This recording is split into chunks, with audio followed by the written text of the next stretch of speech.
रहा है हमारा कैसे हैं आप गर्मा सब? गर्म चाय, सनी साइड एग, थोड़े से मेवेजात, क्रीम चीज़, टोस्ट।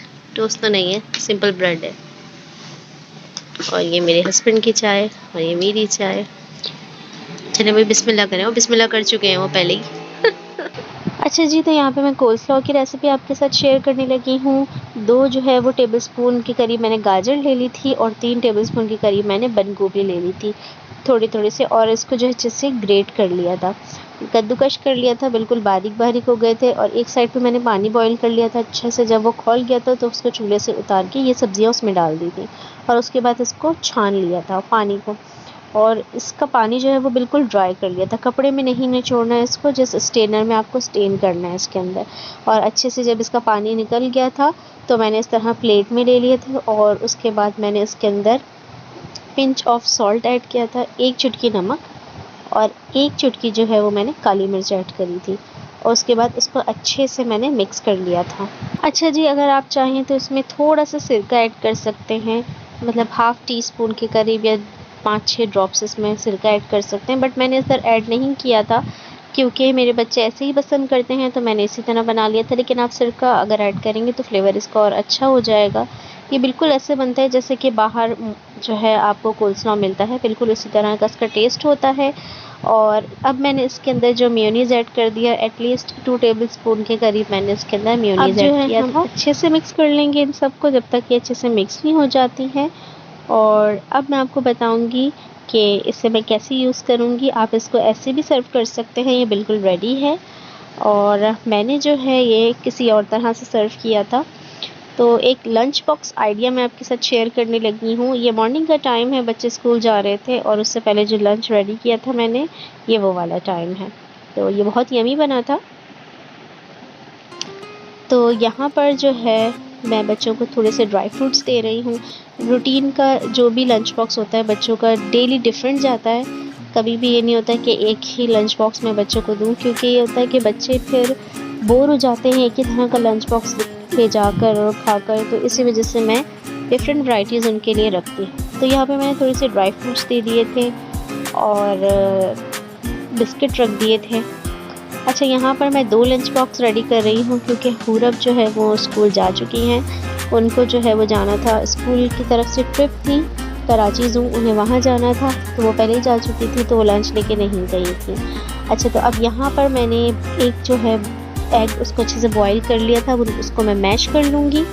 और मैश करने के बाद यहाँ पे जो मैंने कोल्स्लॉ रेडी किया था तो वो 2 टेबलस्पून के करीब मैं इसमें ऐड कर दूँगी। ये एक ही अंडा है जो मैंने बॉईल किया था, उसके अंदर मैंने 2 टेबलस्पून कोल्स्लॉ ऐड कर दिया है और थोड़ा सा मैंने जो है वो केचप ऐड कर दिया है।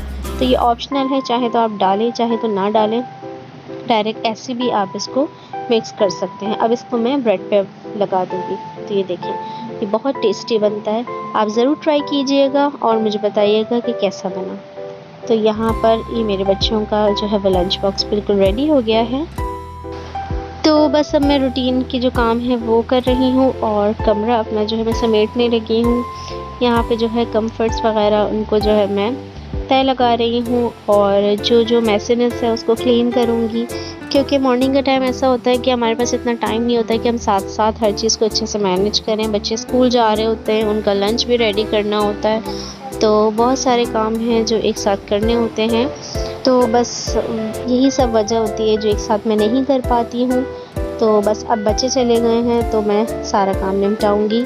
अच्छा, हुआ यूँ था कि हुरब को आज जाना था और एक दिन पहले मोहम्मद उस्मान और मोहम्मद रेहान को भी जो है वो स्कूल के साथ ट्रिप पे जाना था, यहीं कराची ज़ू ही जाना था। बट बिल्कुल लास्ट स्टेज पे ऐसा हुआ कि उनके बाबा ने मना कर दिया। पहले पूरा माइंड बन गया था, सब कुछ डन हो गया था, बट फिर उनके बाबा को ये फ़ील होने लगा कि भाई बच्चे छोटे हैं, और वाकई में बच्चे दोनों बहुत छोटे हैं और शरारती भी हैं। तो बस उनको ये हो रहा था कि कहीं इधर ना भाग जाएं उधर ना भाग जाएं, और फिर जो है वो बहुत सारे बच्चे होंगे, टीचर्स किन किन को देखेंगी। जबकि अल्हम्दुलिल्लाह स्कूल बहुत रिस्पॉन्सिबल है और पूरी रिस्पॉन्सिबिलिटी लेते हैं हर चीज़ की। बट उनके बाबा का दिल नहीं मान रहा था, जिसकी वजह से फिर उनको ट्रिप कैंसिल करनी पड़ी दोनों बच्चों की। और फिर ये डन हुआ कि चलो इसके बदले फिर उनको कुछ देना पड़ेगा। क्योंकि बच्चे जो हैं वो गिव एंड टेक वाले होते हैं, एक चीज़ अगर हम उनसे लेते हैं तो एक चीज़ उनको देनी भी पड़ती है। तो यहाँ पर जो है वो फिर ये डन हुआ कि उनके पापा जो है वो लेके जाएंगे उनको घुमाने के लिए, तो उस पर जो है फिर वो राज़ी हुए थे। ये जो स्टेज होती है पेरेंट्स के लिए बहुत मुश्किल होती है। जब आपके बच्चे छोटे होते हैं तो अगर आपको अपनी बात बच्चों से मनवानी होती है तो पहले आपको उनकी बातें माननी पड़ती हैं। तो यहाँ पर भी कुछ ऐसे ही सीन था। और पर्सनली मैं आपके साथ बात शेयर करूँगी कि यही स्टेज जो होती है ना, यहीं से जो है हम अपने बच्चों को या तो बनाते हैं या तो बिगाड़ते हैं। तो कोशिश करें कि अपने बच्चों के साथ काफ़ी फ्रेंडली रहें, और जहाँ पे आपको लगता है कि यहाँ पर नहीं सख्ती होनी चाहिए तो ज़रूर करें, क्योंकि आजकल जो है बच्चों के साथ जो है ना आपको बैलेंस रखना पड़ता है। तो यहाँ पर मैं आपको दिखाते चलूँ मोहम्मद रेयान की जो है वो ब्लैंकेट एक्चुअली थी, तो ये मोहम्मद उस्मान की हुडी स्टाइल में जो होती है, जब छोटे से न्यूबॉर्न बेबी होता है तो उस टाइम की ये थी। बट ये उनकी मोस्ट फेवरेट ब्लैंकेट है। अभी माशाल्लाह वो 3 साल के हो गए हैं, तो अभी भी वो इसी ब्लैंकेट को जो है वो यूज़ करते हैं, ओढ़ते हैं। तो जब वो सो जाते हैं तो फिर मैं चेंज कर देती हूँ, क्योंकि ये छोटी है, उनको पूरी तरह से कवर नहीं करती है। तो जब वो सो जाते हैं तो फिर मैं उनको दूसरी ब्लैंकेट उड़ा देती हूँ।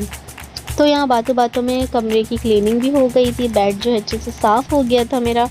अब बस मैं तकिए लगाऊंगी। अच्छा, डेंगू के ऊपर मैंने आपको बताया था कि एक डिटेल वीडियो बनाऊंगी, बट मुझे टाइम नहीं मिल पा रहा है, तो मैं इसी वीडियो में आपके साथ शेयर कर देती हूँ। अगर अल्लाह न करे इन केस किसी को डेंगू हो जाता है तो सबसे पहले कॉन्सनट्रेट आपको पपीते के पत्तों के रस के ऊपर करना है, और कोशिश करिएगा कि कोई एंटी एलर्जी ना लें, क्योंकि मेडिसिन्स जो हैं वो आपको रिएक्ट कर जाती हैं। मुझे रिएक्ट कर गई थी और मैं बहुत परेशान हो गई थी, मुझे बहुत ज़्यादा इचिंग हो गई थी।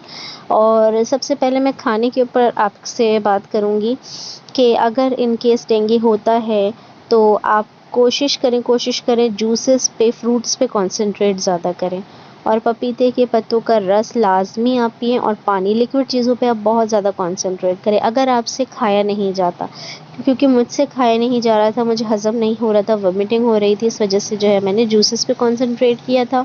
मैं पपीतों के पत्ते का रस इस तरह लेती थी कि जैसे कि 1 ग्लास मैं बना लेती थी, उसके अंदर एप्पल जूस ऐड कर दिया था, जो एप्पल का जूस होता था वो, और अदरक का जूस वो निकाल के उसमें मिक्स कर देती थी, तो पीने के लायक हो जाता था, उसकी कड़वाहट थोड़ी कम हो जाती थी और वो मैं ईज़िली पी लेती थी। एटलीस्ट जो है वो हर 2 घंटे के वक्फे से 2 चम्मच 3 चम्मच इस तरह से मैं पीती रहती थी, और साथ में जूसेस लेती थी। फ्रूट चाट जो है वो लाजमी मैं लेती थी, अनार, सेब, अंगूर, सारे फ्रूट्स मैंने लिए हैं, और रोटी मुझसे खाई नहीं जाती थी, तो मैंने जूसेस लिए हैं, उससे अल्हम्दुलिल्लाह 2 दिन के अंदर मुझे रिकवरी हो गई थी। यहाँ ब्लैंकेट को जो है मैंने अच्छे से झाड़ दिया था और धूप दिखाने के लिए रखा था, ताकि जो भी इसके अंदर डस्ट है और जर्म्स हैं वो सब निकल जाएं। और बस यहीं तक था मेरा आज का व्लॉग। आई होप कि आपको पसंद आया होगा, तो दुआ में याद रखिएगा। टेक केयर, अल्लाह हाफ़िज़।